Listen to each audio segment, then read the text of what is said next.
However, sorry, having said that, in the Rogue up against the Druid now, Flurry does have the secret Rogue, so not especially vulnerable to the weapon removal from the Druid. But we have seen, to be fair, this is still, to some extent, Quest Druid. This was a deck in the metagame. It runs a lot of bad cards if you're not against specifically Bomb Warrior, but it can just still do the thing of untapped potential into Oasis Surger, Nourish, Hidden Oasis, and all that broken stuff. Yeah, I think that if Druid has any shot of winning this matchup, it is off the back of the early Oasis Surgers, which are a ton of pressure in the matchup where they don't necessarily need to be used as removal. And as the Druid, you have capabilities of going wide on board when you hit the top ends of your mana, and against Warrior, they would tend to just brawl that away. As Rogue, though, I'm not sure what you're meant to do to answer those, so I would assume that Flurry's primary game plan is the same as versus any other Druid, which is build up a huge questing, which this Druid still does not have an answer to. It does not really, does it? No silence in the deck. There isn't a Keeper of the Grove teched in there, which could do 2 damage and silence. Whoa, that sounds powerful. But whatever he's going to do to kill off the questing, he's going to need it very soon because Flurry has the goods. Indeed, the questing is in hand. He has prepped Plagiarize. It's just a question of how soon he wants to go off. I am in favor of holding for now, maybe trying to get some better use out of the coin a little bit later. And Alan, of course, is just going to go for the second tick on his quest completion. We were talking about the useless cards in his deck. There is, as you mentioned, all the weapon removal, but also Archivist Elysiana. Lucent Bark I want to call as probably too slow to be useful because it can just get bounced back to the Blackjack centers. Wormrest Purifier, pretty useless, and Archpower Bishopman, not that great either. He's just ripping the secret passage. Oh my god. Is that correct when you have only 4 cards to hit? Unless you hit exactly Shadow Step, you're not all too happy about it, but I mean, hey, there it is. I mean, I couldn't tell you whether it's correct or not, but maybe Flurry was just saying, even if I just get +1/+1 on the questing, that's good enough. This thing never dies? I don't know. Yeah, I'm not sure if I... Prep and Shadow Step were the things he could hit, I suppose. Right, I mean, he already had a Backstab and a Prep in hand, so it was 4 cards left out of like 20-something left in his deck. I don't know. It feels a little bit aggressive of a use there, but to be fair to him, he hit what he wanted to. The risk pays off. And now he gets to go Steladris plus his own Crystal Passage here for more 1-mana spells. This is insane. Yep, I mean, this is kind of the bread and butter that you would expect even as the Druid. I don't think Alan is bothered at all to be absolutely stomped on in this matchup because he's just trying to stomp the Warrior, but this is pretty fun. Yeah, this is absolutely just what you expect. Yeah. Can stall for a turn with Groundskeeper, I suppose. Yep, heal up for 5, put a ton in the way. Die in approximately a turn and a half. I think he's still just dead, to be honest. Like, he's just got the Eviscerate on the other side. It's too much. Yep, and he's not also committing damage because he wants to finish off the quest. Couldn't heal for another 5, so this has to be lethal. I'm not even counting. Yeah, that's literally just lethal now. The Thorn deals 2, Eviscerate deals 4.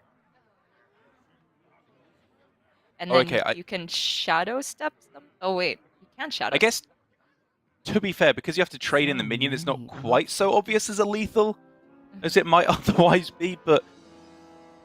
I think it's still fine. Like, if you play 3 cards, the questing goes up to 15, Eviscerate is 19. So... Passage? But he can't step anything as a thing. So he needs to get something off of the passage for lethal. Yeah. I think it's fine. It's still very likely. Yeah, I don't think there's really a win con left here for Alan. And there you have it. A card for lethal.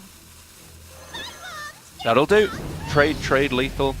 Nicely done there. The expected result, of course, in both the games so far. The Warrior gets dumpstered, and then the Druid gets dumpstered shortly after that. Flurry moving up 1-1, but make no mistake, all that matters here for Flurry is getting the win with that Warrior. The Rogue expected to get a win, in addition to the Demon Hunter expected to get a win, although that one could be a little bit more difficult.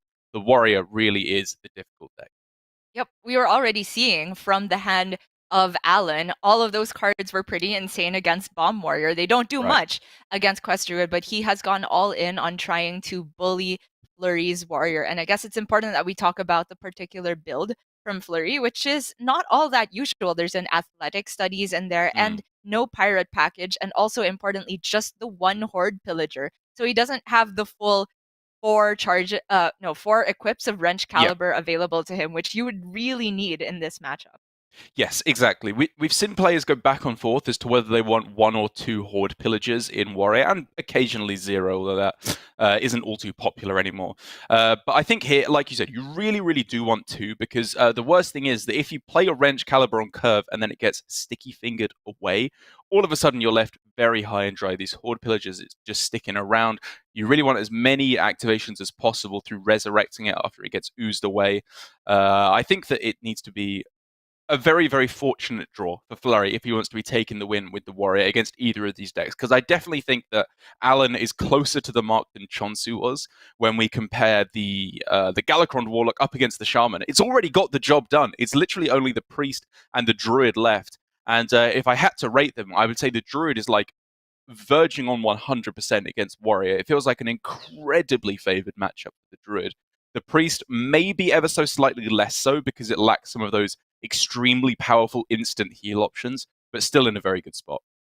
I would agree. I mean, you were talking about how it needs to be a fortunate draw for Warrior, and if we were talking about, say, Chonsu's Shaman, I would argue that the Shaman also needs to have a very fortunate draw to hit the weapon removal in the first place. But the difference with the Druid is that you have so much natural card draw in the deck to begin with that you're likely to hit the weapon removal, Right. and even the second and third one before the Warrior can even potentially find their second. Bring victory.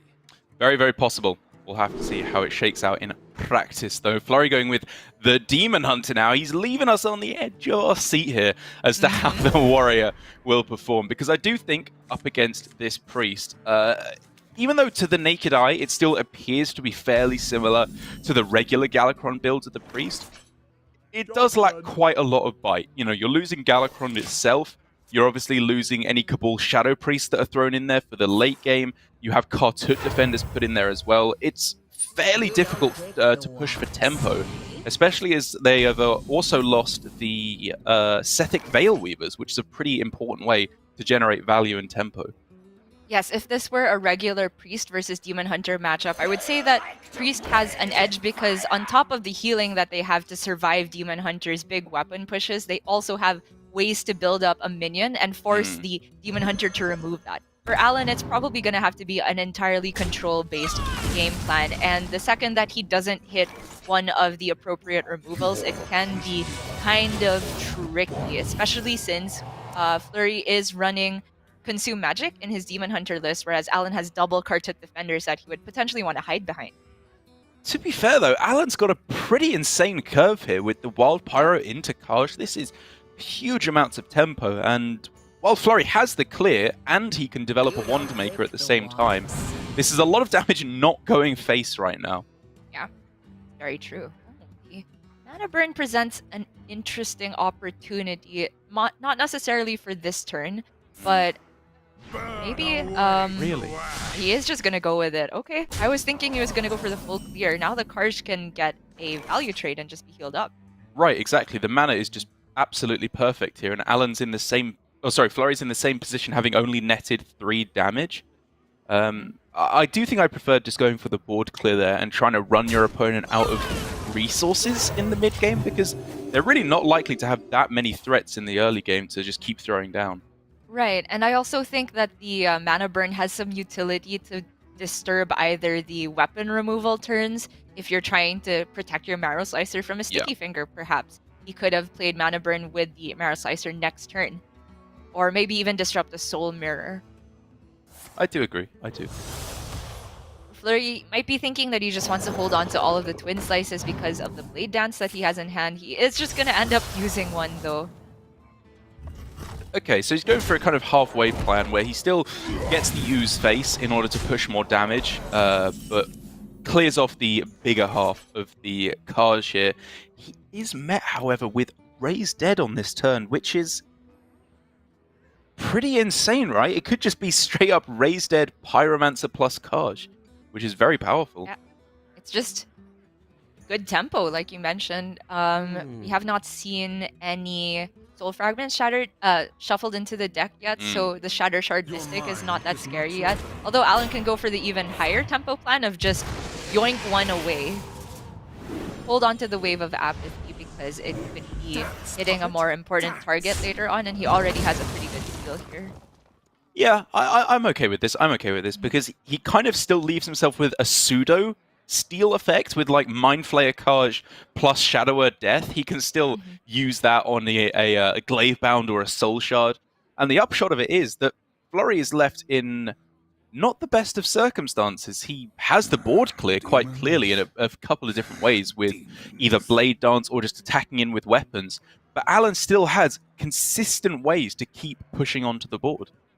And the most awkward thing for Flurry is that his hand says equip a weapon and pass, set up for a big blade dance so you can get all the weapon charges faced. But if he does that, Alan has the sticky finger in waiting. 2 copies in the deck alongside the 2 copies of Ooze. So for Flurry, I'm thinking it might even just be a Soul Shard Lapidary as a 5/5, as sad as it sounds.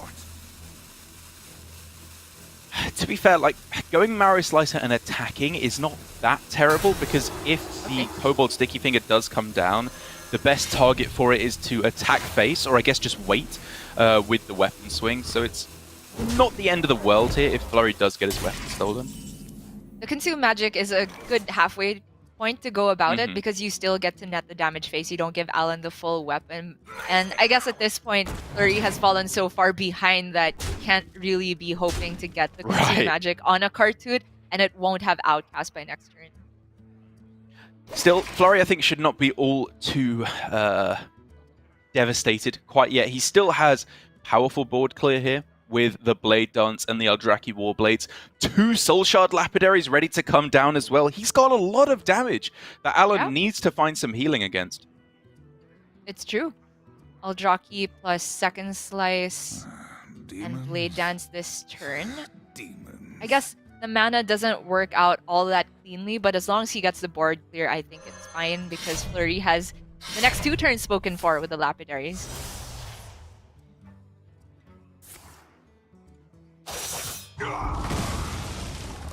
And now, Alan, no minions on board, which is bad because he can't stick the Apo on anything. But it's also kind of bad just because Wild Pyromancer doesn't have anything to hit if he wants to target the Apotheosis on the Wild Pyromancer itself. Skeletal Dragon is a taunt he can throw in the way. Yeah, that seems pretty good. Flurry's just used his Consume Magic. There's always Kayn to be afraid of, but in terms of putting a big taunt in the way, compared to just going a bit wider with minions, the only upside to the wider plan, I think, is being able to fit in hero power. But I think the Skeletal Dragon heals him more in the long run. I mean, I think the only other consideration is whether Cobalt Spellkin, on average, heals him for more, because you can hit Renew, you can hit Radiance. Must go for it in the end. He needs some powerful spells to make up for that, and he did not necessarily hit them. Nope, that is not the goods there for Alan. Mind Vision, very unlikely to find an Eldraki. He's seen one in play already. And for Flurry, just keep going. I just think about the best way to weave in all of the Twin Slices across 2 turns. And if you hero power this turn, every Twin Slice still fits next turn. Oh, this is going to be so close. Alan finally has the target for Apotheosis. He can even push it face with the Shadower Death as well. But is it going to be enough in time? There's still so much damage coming through from Flurry. If he fits in the hero power, he can go all the way back up to 12. And Flurry's hand currently has 11 first. Oh yeah, because there's only 8 mana. He's 1 off fitting in the hero power. So Alan can stay alive at 1. As long as he fits in the hero power. But even if you stay alive at 1, it's not completely safe yet. I guess the fact that the minion sticks as well is really huge. It really is.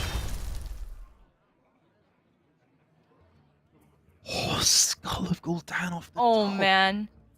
I think Flurry also just has the one fragment left in his deck, so it's a bit scary also. So if you push them down to...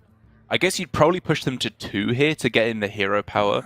Right. They heal back up to 9 with an attack and a hero power of their own. Are you ever getting 9 damage off of a skull? Unlikely, I would say. Yeah, but it does feel unlikely. If you skull here, what can he even get to deal with the 5/8?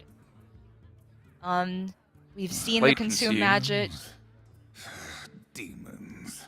Second It is extremely blade dance. Like second blade dance plus double chaos strike. Like it's getting extremely specific here in order to clear it off.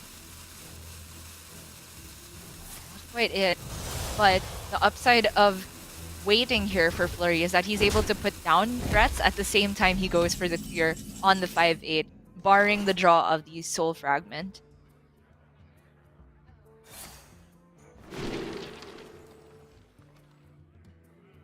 Ooh. That is interesting. And Nyx here was kind of tempting, even though you missed the hero power, just to go super wide in the face of a potential second blade dance. Whereas here, with only 3 minions in play, he gets the hero power, but he is supremely vulnerable to a big swing. It's tough because there are breakpoints where 16 is scarier, much scarier than 18 because you've just seen a skull with none of the cards drawn played. But we'll see how it pans out. Lapidary, Twin Slice, Hero Power, Blade Dance is a clear on everything. Demons. I'm very interested in fitting in Hero Power if it's not just straight up lethal, and I don't think it is. I'm not seeing it if it is. I think he's just trying to figure out if you can fit in the Warblades, right? Was that part of the plan? Already with just Lapidary Warblades, Second Slice Hero Power Blade Dance. Looks fairly clean. Yeah, that could be as well. And you can hold on to Kane because you haven't seen a Cartooth yet. Yeah, I think I like that plan. Get some healing in as well, which is not necessary, of course. I suppose the main thing is just the extra 4 damage unlocked of the Warblades. This is perfect, right? You don't even need to use a slice. You can hero power, so you eke out the most damage as possible across 2 turns. The downside, however, Gia, where things get scary, is that he just played Oh, that's he just true. played a Warblade there. He didn't play any attack buff spells with it, to be fair, which is a pretty smart way of going about things generally. You don't want to play Second Slice, Twin Slice, all that stuff on the same turn as Warblades, because then you walk into Murozond. Whereas now it's only a 2 damage, 2 health swing with the Aldraki Warblades you get. Correct, because the hero power will not go over to Alan, and the Lapidary, while he does get the 5/5 body, you don't get the battle cry. Not that Alan had any soul fragments in his deck to begin with, so that was a nice hedge from Flurry. And I think the healing for Alan is running dry, so it might be a Cobalt Spellkin and Prey turn instead. So if he goes Murozond, half the time he gets the Warblades before the Blade Dance, which would And be then you can fantastic, go Smite. obviously. Yep. Exactly, yeah. You can go Holy Smite, fit in the Second Slice, get an extra 2 heal that way with the weapon. Sure. Oh, but and by he going actually for it first. Genius. Having picked up the Blade Dance is a big deal. The Twin Slice is a big deal as well, because Alan can get a little more healing in this way. Goes up to 14. Love it. I'm seeing 12 for Flurry right now.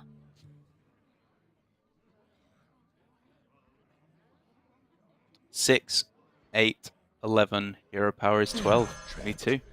But he can free up the skull from the other side. Oh, so close. Is he going to have enough mana to get all of this done? Even with the We're discounts, talking it's going about to be Chaos close. Strike. Militia? Chaos Strike is all he needs. But there it is! That's lethal. 4, 6, 8, 10. Plus the Hero hero power. power. Oh my god, that was so close! It was extremely clutch. I think a brilliant play from Alan at the end. He gave himself the highest opportunity to clear off the board, whilst also healing at the same time. Very, very nicely done. But in the end, the expected outcome once again does happen here. We see Flurry taking the win with the non-Bomb Warrior deck. And it all comes down to this again, as we expected. One deck remaining for Flurry, 2 wins needed to be found for Alan, and it's all about targeting the Warrior. I think we got a little bit baited there, Derek, into thinking that any other matchup mattered at all than the Warrior ones. It got very close there. Yep. But in the end, of course, it does still come down to Flurry can sneak away with his Warrior, because as we were seeing from Alan, the weapon removal could have been miles more impactful if it was running into Wrench Calibers instead of Marrow Slicers. Yep, could have been a very different story indeed. Now, with the final 2 decks remaining, being the Priest and the Druid for Alan, I was saying towards the start that I think the Druid is probably in the slightly better spot. The Priest felt a little bit more shaky. Do you agree with that? Like, it's a slightly different build of Druid, to be fair, with Archspawn Mashifin, but I think the core strategy from what we saw from Chonsu will still shine through. I would agree. I think the Priest has one less consistent card draw to get to the weapon removal in the first place. And also the Druid has the benefit of healing on top of their HP with armor effect, like the Steel Beetle. Priest doesn't necessarily have the luxury of doing that. Sometimes they want to use Apotheosis for removal, but it also feels bad because you're not getting the full healing out of it.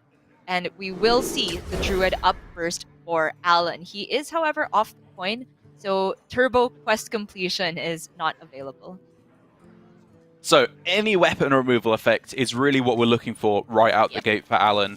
And, well, there's the use. You'd have to imagine on the other side as well, Flurry is looking for any weapons whatsoever, because we've been toying again and again with the idea of waiting for your bombs as long as possible, trying to delay it to the end. I think that becomes even less of a strategy against specifically this Druid, because they have both Wormrest Purifier and Archivist Elysiana. So any bombs that don't get drawn towards the start are just going to be disappeared away. Yep, as long as Alan doesn't go for the Purifier before the Elysiana is drawn, which would convert the Elysiana into a Druid card, then he will have, no way of losing to Fatigue. Interesting, though, that Flurry picks up Dr. Krastenov from the Athletic Studies, probably the best single outcome for a Bomb Warrior game plan.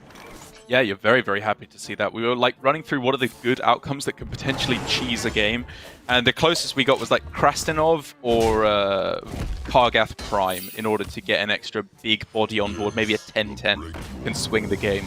I don't think either of those are game-winning on their own, especially when you haven't drawn a Wrench Caliber or a Corsair Cache quite yet. But it's the start. It's a powerful play at the very least. Yeah, that's the kicker, right? If he doesn't find the Corsair Cache or the Wrench, then the whole plan falls apart. He has 4 cards in hand that want to see him draw a weapon, but they're just not available. However, it's worth noting that Flurry has Kronks, and early Galakron can make a very big difference in this matchup. Sometimes you're able to eke out a lot of hero powers, and that can shore up the difference in the weapons you lose.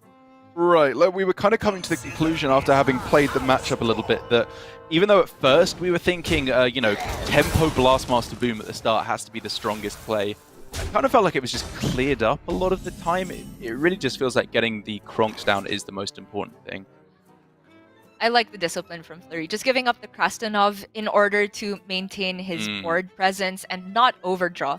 Because the Krastenov, I was, freaking out about it because it seems so perfect in the Bomb Warrior deck, but if you expect your weapons to get removed in the first place, then you're not really getting that much extra value from the Krastenov. For Alan, this is the last turn before his quest is completed, and then he can go for Nourishes. So I expect this just to be a removal on the Krastenov and call it a day. Same. And I mean, we're not even talking about how ridiculously good of a hand this is for Alan as well. Yeah. As soon as quest is complete, he's got Nourish, he's got double Oasis Surger, and low-key as well, Loosen Bark in your starting hand is the absolute dream in this matchup. Maybe if Loosen Bark isn't there, then the Warrior can start to mess about with the idea of like winning board, getting a bunch of swings to face. Loosen Bark reactivates every single turn. It's like hitting Rattlegore in the Warrior Mirror. It's just impossible to get through. Oh, what a draw for Alan as well. Now he can use the extra 2 mana he gets after the Nourish to continue cycling and deal with the 2/3. Or you can go Oasis Surger first, get rid of the Kronks, and make sure you take as little damage as possible. Yeah, I think I like just going for clearing up the board, high tempo option, just in case you're losing to a board that gets undeal-withable later on. Yeah, it's very... it's not often that the warrior goes for a coin 6 play, because the follow-up on turn 6 is none of their power cards, not the Galakron, not the Boom, available yet. So Alan is taking the 1-turn delay on his Wrap to make sure he doesn't take any damage. Yikes, this hand from Flurry. Yeah, this is a disastrous situation. Like, Horde Pillager Goblin Lackey is the closest I can come, aside from a pretty sad Blade Storm, I suppose. It might even just be the second Krastenov on this. Oof. I think the Horde Pillager is more valuable than a Krastenov. I do because agree. It gives you another weapon. Yeah, I was somewhat memeing there. Even then, though, like as soon as it's found, it's it's fairly likely from where Flurry sat that there's just a instant sticky finger just to steal it away, and then he's back to square one. Just a question of whether you value Blade Storm more than Krastenov, and to be fair, he does have a Brawl in hand for the next wave of removal, but it's not looking good for Flurry. And even though there was a somewhat raging and not especially sensical debate on Twitter a few weeks ago about the competitive or sportsmanship of bringing a lineup like this, I think Alan is obviously justified in bringing this. You should bring whatever you think is going to win. The one thing I could agree with is that boy, does it not feel good when you're sat on the losing end of this target strategy. For Flurry here, just sitting there 2-1 up and thinking, how do I possibly win this series? Well, you hope to beat the Priest is what it feels like, because Flurry's not drawn any weapons. He has Boom now, and yeah, Galakron is pretty good, but how is he connecting any damage face? Lucent Bark hits the board. This is not your regular War Golem Blastmaster Boom. This is an 11/11 Blastmaster War Golem. Okay.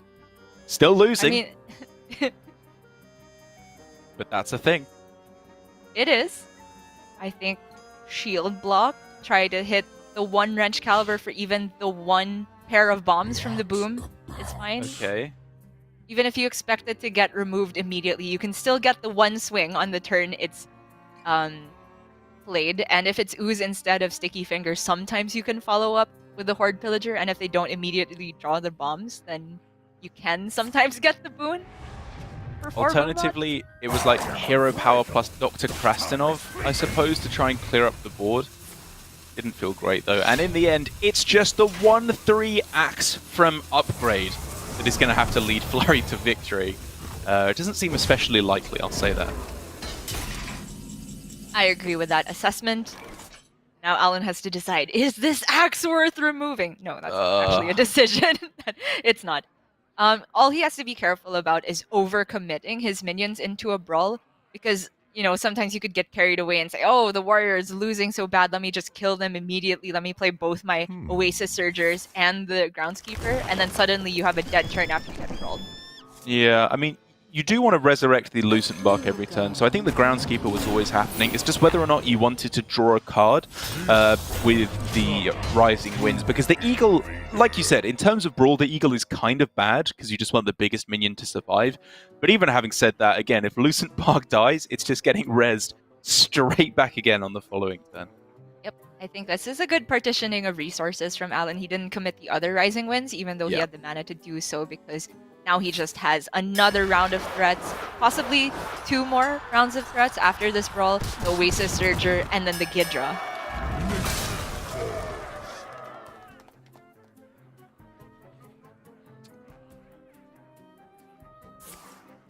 Well... oh no, not the upgrade, it feels so bad! It feels terrible, but for whom, Gia? Alan there, quaking in his boots. I can't destroy this weapon, it's not worthy.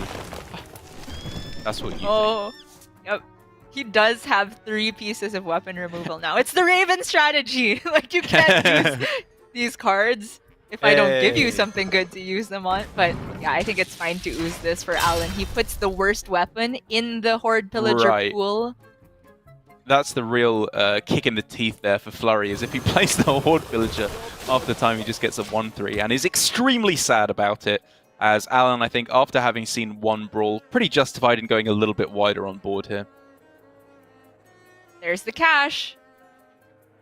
But he can't answer the board. No other choice, though. You take your one swing. We're getting pretty philosophical now here, Gia. What use is cash when you know you're going to die? You can't take it with you, eh? I think there are some cultures where you bury your riches with the body because you need to pay the guy that takes you to the underworld. Well... So you can take the cash with you. Yeah, I guess so. Let's hope that Flurry is secretly from ancient Greece, I suppose, is what we're praying for here as his best chance of taking this win.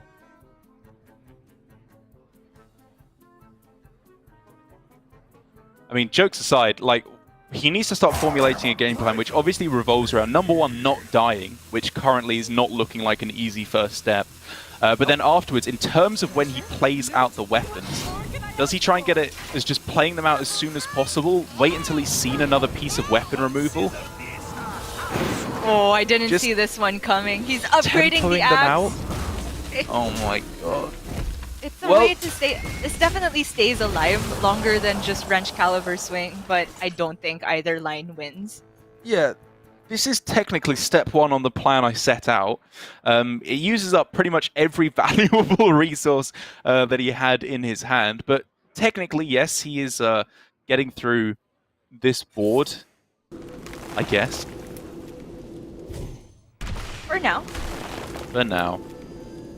Groundskeeper, though, is a very nice draw, allowing Alan to obviously resurrect the he doesn't have anything to heal. Oh no, wait, you're right, yeah. This is first world problems. Is there anything you can shoot? What if you go Gidra and then Starfall your own Gidra? Does it then just die? Or does it get the spell burst? You can still Starfall the 1/1. That's probably the play I was looking at. At first I was thinking, do you ever like value trade the Astanov in order to heal your 5/5, but that would still be one healing short of resurrecting the Lucent Bark. Honestly, Alan doesn't need to overcommit whatsoever. He has the Mischiefin next turn. Oh, is it happening? Stealing again? I mean, he's got both the weapon destructions, right? There's only two weapons left. He can just steal or destroy both of them. Let's go! That's true. That's true. Because the Horde Pillager has been played. Okay, there it is.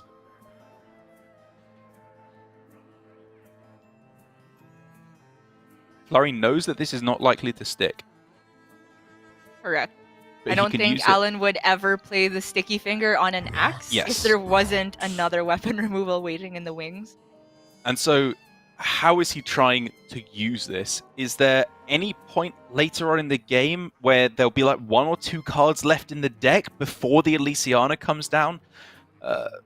Like, if his opponent was down to like 15 health, maybe then we could start talking about trying to sneak in 1 or 2 bombs. But at 30 health, with plenty of healing still left to come, it just doesn't even seem like a possible reality for Flurry. Yeah, I don't think it works. I've just been looking at trying to get the swing in so he could follow up with Boom for 2 Boom bots. That's definitely still not going to be impactful enough, but we shall see. And again, this is the point of the deck here for Alan, if you're just joining us. This is a Druid that has to be like 85% plus up against Bomb Warrior, I'd have to say. Like, it's only the draws where you don't draw any weapon destruction that the Warrior has a chance, I think, at all in this matchup. Yep. And Alan even draws the bomb off the top, so the Boom won't get activations either. Talk about insult to injury. Yeah. Well, he can steal away this wrench, or he can destroy it and play the Groundskeeper, revive Lucent Bark. Sure, you can ooze this one because you can fit in another charge of the old axe that way. Mm-hmm. Oh my goodness. He could heal up to like 60 health or something with his hand. It's getting absolutely ridiculous.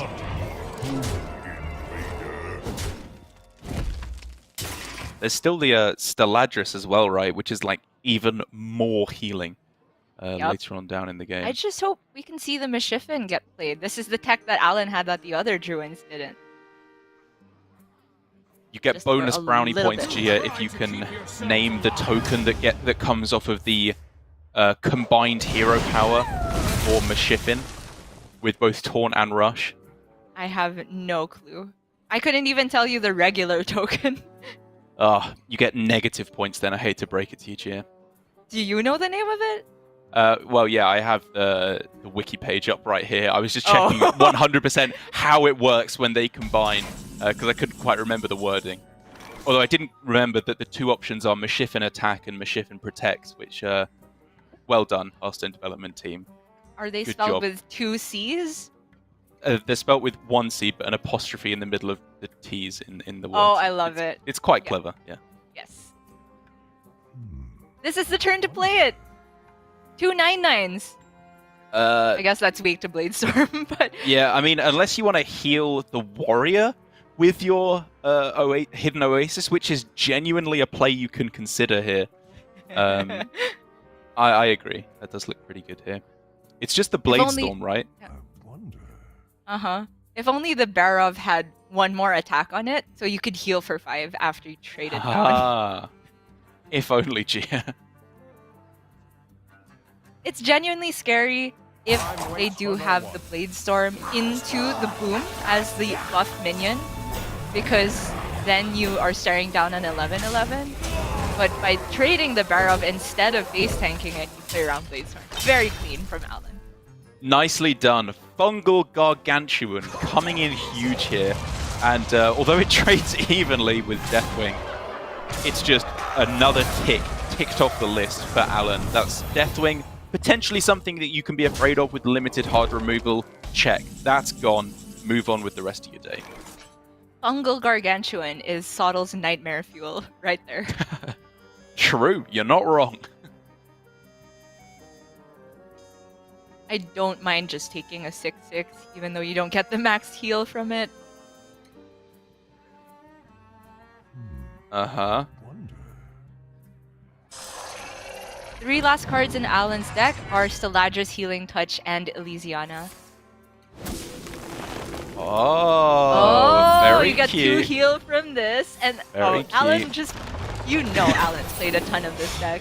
Yeah, exactly. He sees the clever little lines. Alan never misses a trick with this stuff.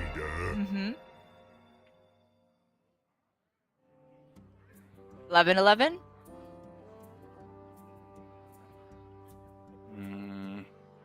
Or Wrench Caliber take alive out. on board. Yeah, like he can At go 1. Wrench Caliber, take out the 6/6, and then try and go Blastmaster next turn. But I think at that point you will be dead on board, right? So Yep. probably just got to take it. I hate it, but you got to do it. You can cut in class for the 1 Brawl remaining in the deck. Can't do that anymore. Coerce, okay. Yeah. I guess in terms of saving health, that's pretty good. It doesn't allow you to kill anything extra here, is the problem. He's just tanking it. Straight up. Yep. Well, let's be real. No line from Flurry can win. You are not wrong.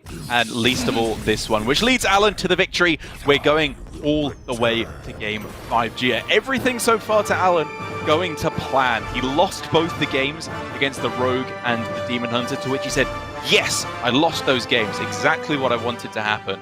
And now with the Warrior having lost twice, only the Priest left. It's a repeat of what we saw last time we were in this situation with this lineup, or this style of lineup. Chonsu against Tyler, only the Shaman left to go, and it fell at the final hurdle. But now for Alan, it's only the Priest, the significantly more robust build, the more robust archetype. I still think he is fungally gargantuanly favored up against the Warrior for Flurry. I would have to agree. It's worth noting, though, that sometimes as Priest, you don't necessarily hit the weapon removal. Priest doesn't have card draw that actually cycles through their deck, other than Cleric of Scales, technically. They have card generation, which is how they come up with extra healing, but sometimes they don't consistently hit the sticky fingers. So Warrior still has the potential to go underneath all of that removal and just land an early Doctor Boom. So I don't want to count Flurry out of it just yet. No, you're absolutely correct. The lack of card draw can be the downfall of Priest. I will say, though, that for the thing that kind of makes up for that for me for Priest is even though they lack a bit of card draw, if they hit one piece of weapon removal because of Raise Dead being in the deck, it can often function as 2 or even 3 activations. So you don't necessarily have to draw every single piece of your weapon removal with the deck. It still puts you in a very good spot against the Warrior. But like you said, the early boom, the early weapons coming through, that is, I think, all coming together for the best chance possible for Warrior to take the win. You brought up a while ago how there was that debate on Twitter about whether the strategy is sportsmanlike. I did not see that debate, and I'm really glad I didn't. I will hear none of it. I think this is what, when you hear about Conquest as a format, this is the strategy that you can come up with.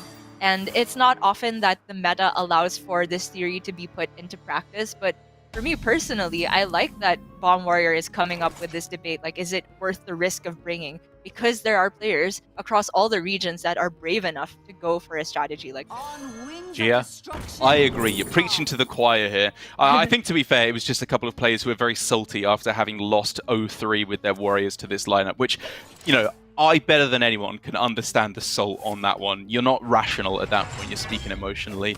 But it's still obviously a very valid strategy. It's a risky strategy, as we've seen. It does not always work out.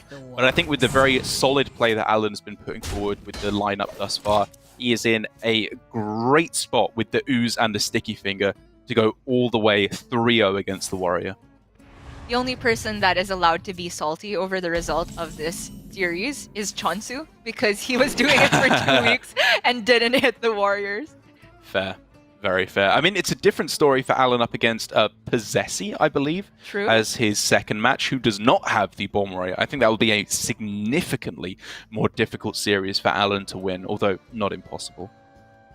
Already for Alan, a decision on what dragon to take. I'm looking at the Feywing just because it's the cheapest one. I think that Chrono Breaker is very unlikely to be useful for the Death Rattle on it.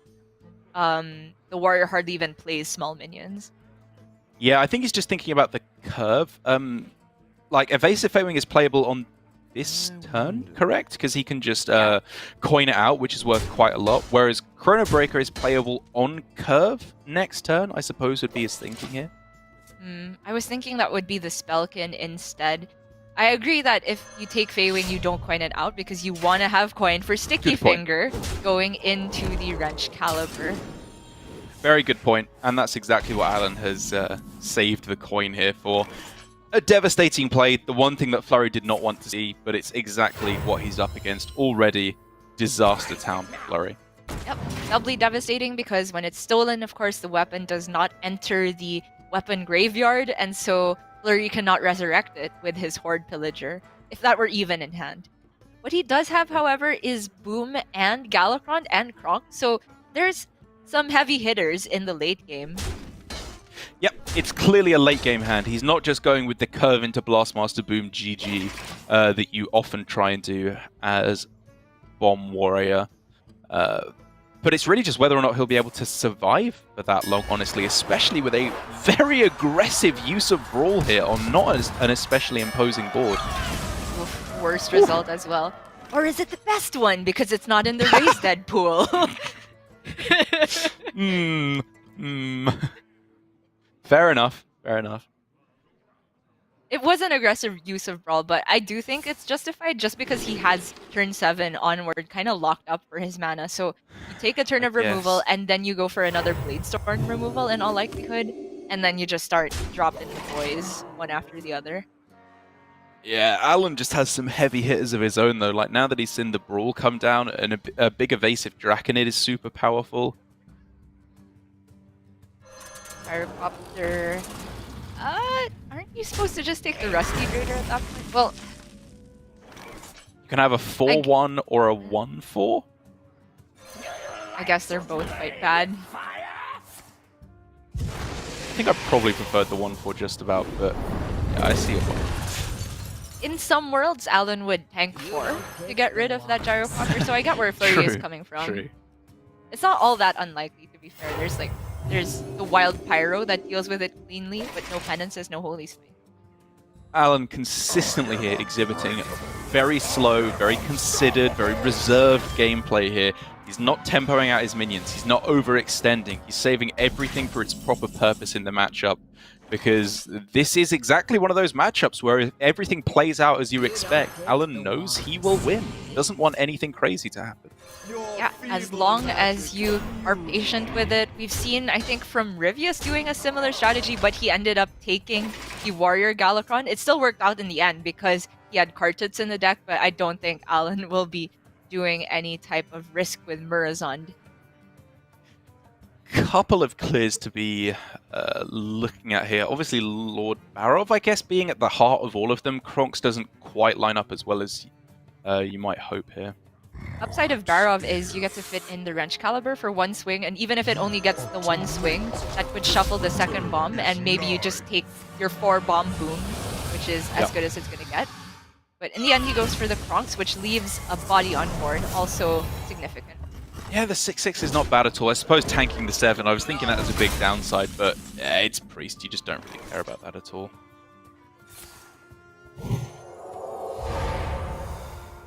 A simple spell.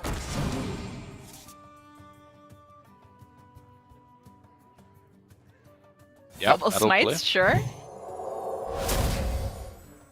I guess you can get away with just swing and then embalming or draconic studies, even cleaner.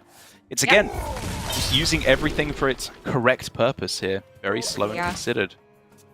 It's good from Alan. The second Holy Smite could be used on a target that he would rather not face tank, and even though he doesn't currently have a weapon, he now has the second Sticky Finger to steal one as soon as it comes online, so that's also just maximizing your swings. Very, very clean. And the other thing to bear in mind here for Flurry is that if this Wrench Caliber is stolen, that's it. If it's destroyed, he can of course get another one with the Horde Pillager. If it's stolen, however, no more wrenches, no more bombs for the entire game. On the last turn, sorry, I think we missed that the Barov was the buffed Galakron minion, so the Jordan board was not actually available. That's our bad. Yeah, yes, I mean, I hadn't realized that, but I think even then I was kind of still just looking at going for Bladestorm plus Hero Power and just swing face that way. Maybe that was even better then, because you get the big minion on board as well and save the Kronks. Time is fleeting. It feels bad to miss out on a Hero Power this turn. I mean, you could still go for it, but leave up a potential Apotheosis target. I thought he was just gonna suck it up and equip the Caliber. I'm online. I'm on board for just trying to take the one swing, even if it gets stolen. At least you have a relatively good Dr. Boom the next turn. Oh, I mean, the thing is here for Alan, do you even want to go for Apotheosis here? Like, you just have too much healing. Like, he's in too good of a spot. I think you just save it here because you don't want to overheal, right? Yeah, sure. I mean, we could go Kartud Chrono Breaker. Sure. That's... Oh, sorry, only 9 mana available. So Kartud heal, I think that's fine as well. Yeah.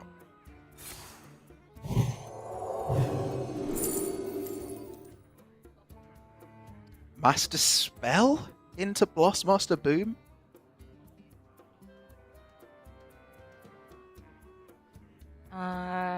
Kind of a thing. Yeah, it's true.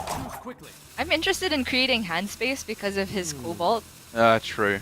On the far right, so I'm thinking Power Word Shield, but Alan is just going to make sure he has every single base covered. And you know what? You can math out this matchup. Oh, he's cycling it. Or he's just going to tempo it for cycle. I'm not exactly sure what he's looking for specifically that he doesn't already have, but maybe the second Sticky Finger. Fair play.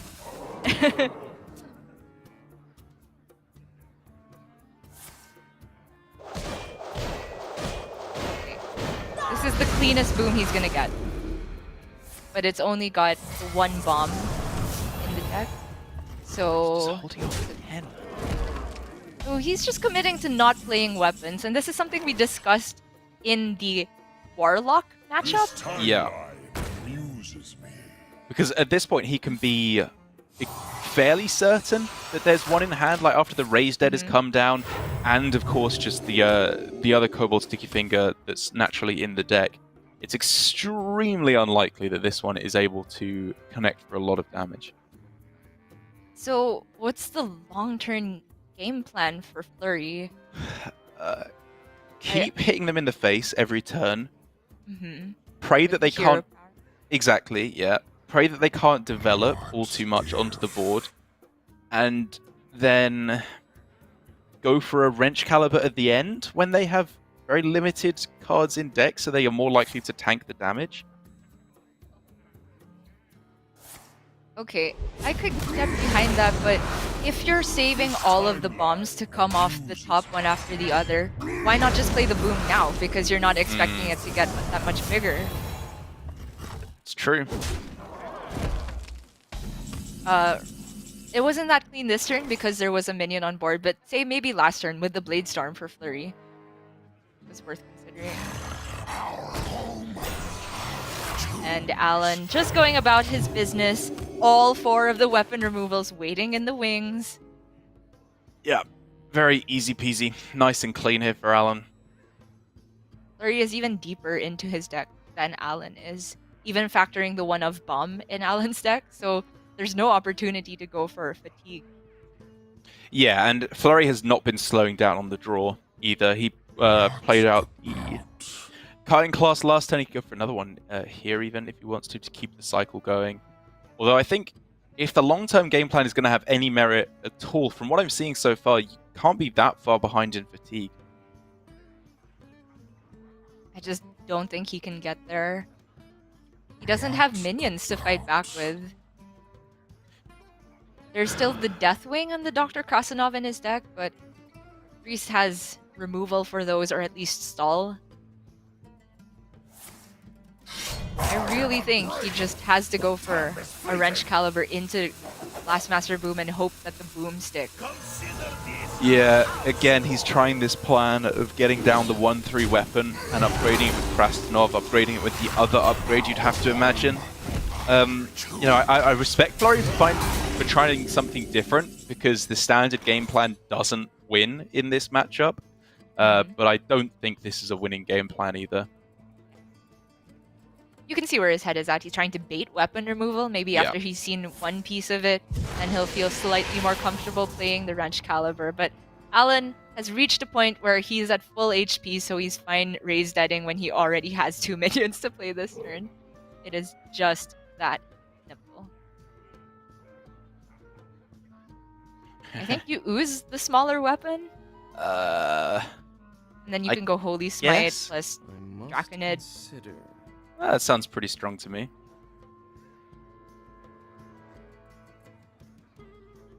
The only consideration is that Ooze is weapon removal that can be fit in with minion removal in the same turn because it's quite cheap.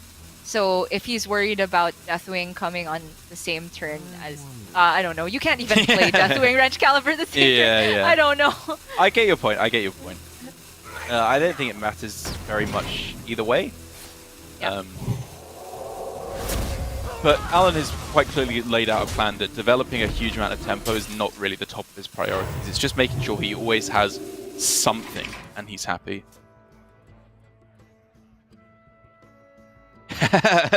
Okay, Flurry's like, it's now or never, Wrench.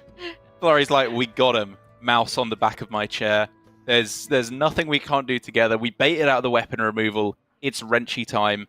And that's not going to work. A mouse can dream. Oh, so true, Gia. So true. Oh, he's even going in with the Wrench Caliber now. Yeah, and to be fair, this is what you were talking about, right? It's the weapon plus the big minion on board on the same turn. That's not what Flurry wanted to see with Blast Master Boom in hand. Definitely not. There's still one bomb in Alan's deck. But he can just yoink away this Wrench Caliber, and while there's no immediate removal on the Barov, he can just wave it.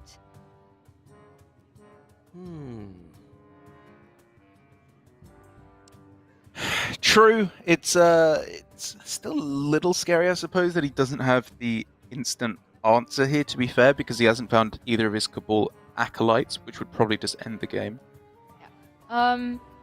Maybe a safer way of going about it is wave plus develop the evasive Draconid, and you can still ooze there. True. Because the Draconid can challenge the Barov. Fair. It does give them the re-equip half the time with the Corsair, but then of course you can steal the weapon again Re-equip, after that. Yeah. And by that point, you do have a much stronger board. Yeah. So I'm fine with that. A simple spit. Again, This way prioritizing fits in the hero power.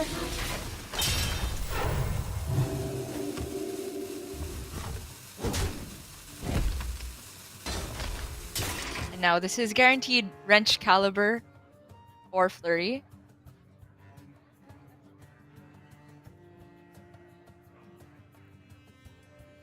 Does he want to attempt a brawl first? I don't think this board warrants it quite yet. I mean, like, despite having one attack, He's he's like kind of dying. Yeah. he's technically ahead on board, but at the same time, he is just kind of dying. Well, actually, if you re-equip the wrench and go face, and then they steal the wrench and play Apotheosis, he's just dead, right? Oh wait, 2 off. 1 off. Yeah, a little bit off.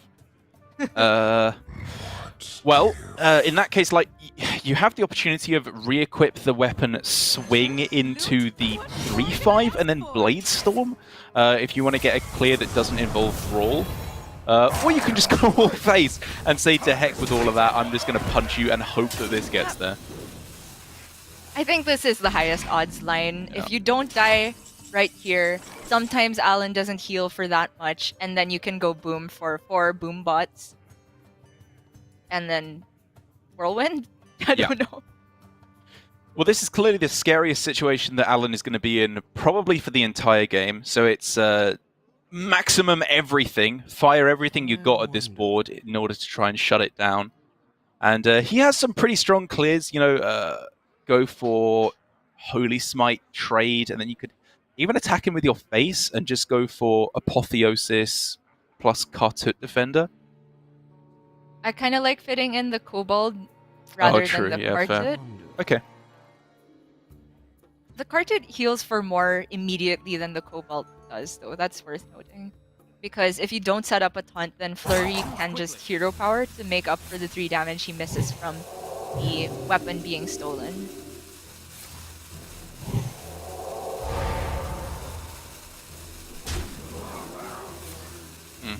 This all looks good to me.